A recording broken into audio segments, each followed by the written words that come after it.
Hello, my name is Erin, and today we're going to be talking about interpreting data. And so there are many different ways to interpret data, and organizing data in different ways allow you to interpret it in different ways. And so, for example, a table is one way that you can kind of organize your data, and it's one way in which to interpret your data. So in this first table here, you see that age is in that first column, and then you see membership in the second column. So let's say this is a table representing membership for a gym. And so what this table will tell you is that in the 18 through 29 age group, 32 members or 32 people own memberships to this gym. In the 30 through 49 age group, you see 87 people owning membership cards to this gym, and in the age group 50 through 69 you see 20 people owning memberships to this gym. And so what this table will do for you is it really nicely organizes your information, so or I guess what strikes you right away from this table is that in the 30 through 49 age group you have a lot of members. So if you were, let's say, the owner of this gym, you know that you have targeted, or this group is already attending your gym quite frequently, or at least they possess the most number of memberships.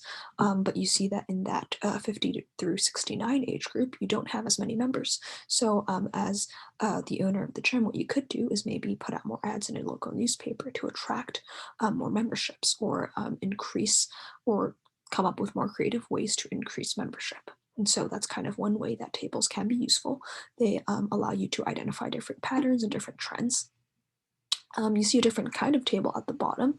This might be a little bit more of an informative table.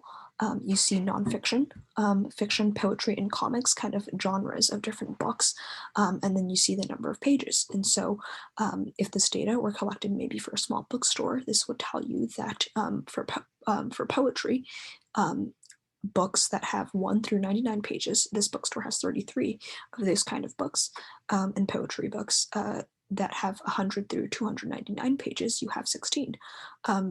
Likewise, you see that fiction books, you have 45 of them that have 100 through 299 pages.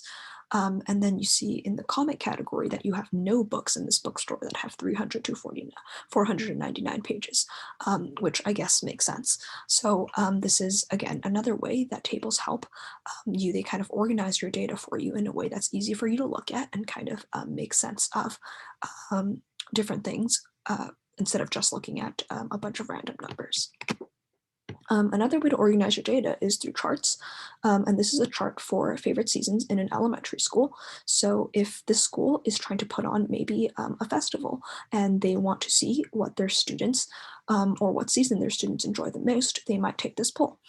Let's say the school is kind of on a tight budget, and so they can't have a different festival for each season. This would be a helpful poll to see what season the students would or what season the students like the most. So here you see that 40% of those who responded said that spring was their favorite season. And so if this were the school would probably allocate a lot of its budget in creating a spring festival. So again, you see another way in which data is kind of organized, this time in the form of a chart, or more specifically, in this case, a pie chart. That's kind of organizing your data for you in a way that you can kind of interpret it and see it very clearly. And so graphs are another great way to organize your data. And in this graph on the right, you see, the graph on the left, you see that the year is plotted on this x-axis, and you see student membership plotted on the y-axis. And this data is really telling you about US public school student membership. So kind of how to interpret this is, you see, for example, that in the year 1992, there were approximately 43 million memberships for US public schools. In 1995, you see that there were roughly 45 million memberships to US public schools. And so this graph kind of gives you this data, and in this case, it kind of gives you this data in a linear fashion, meaning that it's kind of like a straight line.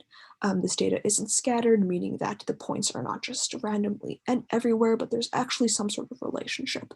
In this case, it looks like that as you go by in time, so as for every new year, I guess it seems like schools are gaining a lot more students. You see here on the right a sort of nonlinear relationship, meaning that this line here isn't really straight, but you definitely still see that this graph is able to give you a lot of information. It tells you, for example, that from 0 to 5, and you see time is on that x-axis, so maybe we can assume this is minutes. From 0 to 5 minutes, you see that the speed decreases from 1,000 to 200 very quickly, and then you see after that that speed decreases a lot more slowly. And so all of this information you can obtain by kind of plotting your points on a graph.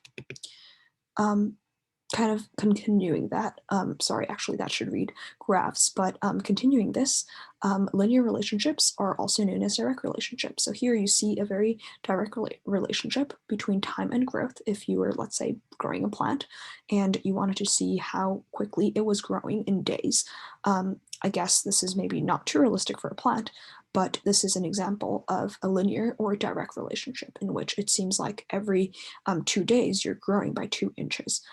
Most graphs will not have such a direct relationship in the real world, but for our purposes, this is a really good example of a linear relationship. An inverse relationship is when the x value increases faster than the y value decreases. And so that's kind of plotted with y equals k over x. And I forgot to mention earlier, but the linear relationships are often plotted in this y equals x format. So this kind of brings us to the point, why should we organize our data in these ways? Why do we need to create tables, charts, and graphs? And the reason why is because it really helps researchers, or just really anyone, make predictions. These graphs, as we've noticed, kind of give you trends, patterns, and they can help you make really useful predictions. It's really important to note, however, that these predictions will never be accurate. You can make these predictions, and maybe they will help you to kind of predict what will happen, but it's not. You have to be careful and cognizant of the fact that it's never guaranteed. In some instances, it's not recommended to kind of extrapolate, which is the act of kind of predicting ahead of time. And so if we were to look at an example, maybe for this graph over here, you could predict maybe that in the year, let's say 2030, that student membership will be maybe in the 50 million range or 60 million range even, but you cannot guarantee this. You don't know this. A really good example of this, I guess, is the coronavirus pandemic. In 2020, school membership, if you predicted based on this linear relationship that it would be maybe at around 49 million, we know that because of COVID, a lot of school membership actually fell. And so that would be a really good example of why it's careful, or you should be careful in making predictions, knowing that your predictions will not always be correct. And so that was interpreting data, and I hope that was helpful.